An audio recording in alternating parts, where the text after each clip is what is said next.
Okay, so now I'm going to do a demonstration of the clone stamp tool. So what I want to do is I want to clone a texture that I've looked for off the internet. And so I went to the internet and I typed in, you don't have to clone a texture, but for this particular assignment, we do have to clone a texture. So I'm going to type in snakeskin. There it is, texture. Immediately I need to go to tools. Oh, first I need to click on images. Okay. Tools, size, larger than 2 megapixels.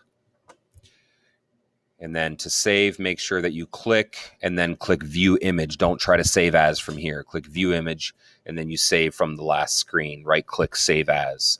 I've already saved this to my desktop, so I'm just going to open it up in Photoshop. File open or Control O.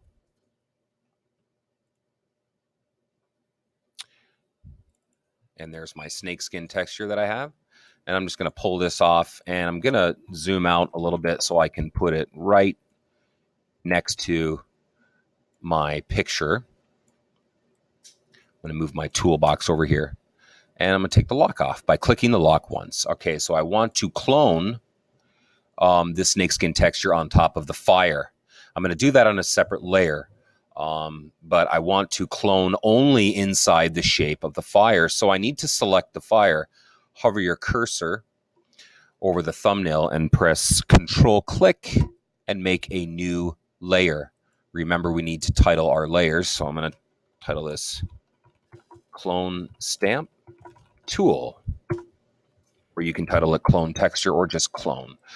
Okay, so the clone stamp, I need to access my toolbox here, is right here, or the letter S. S is the hotkey. So if I'm on the move tool, I want the clone stamp, just press S.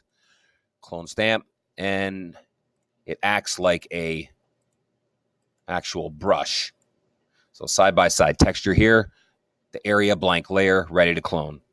Right bracket key will make your clone brush bigger. Left bracket key will make it smaller. All right, so I'm going over here to this snakeskin. Click on it. Hold down Alt and click with your mouse. That's grabbing the pixels. Go over here and simply paint. You see what just happened. Clone stamp takes some practice. It's actually cloning the top of the line of the other picture, the top of the image. So you just go back, activate it by clicking Alt, click, go back here, and just paint back over again as many times as you need to. Like here, Alt, click. Oh, see, stop there again. Oh, it's doing this. Is it going to do, how much is it going to do? It's going to do all that, but it's not going to do this. So back here, Alt, click. There we have it. Finish with this, close it out. Don't save it. And that is a clone stamp. All right, deselect clone stamp tool demonstration. That is a very brief demonstration of the clone stamp for the purposes of this assignment. There's a lot more you can do with the clone stamp, but that's not going to be in this demonstration. Now I'm going to blend this layer with the one below. What the heck is blending? It's right here. Normal. Start at luminosity and arrow up. Those are blending modes. Blending modes mix layers together. I like this one. Good. Stay in school, kids.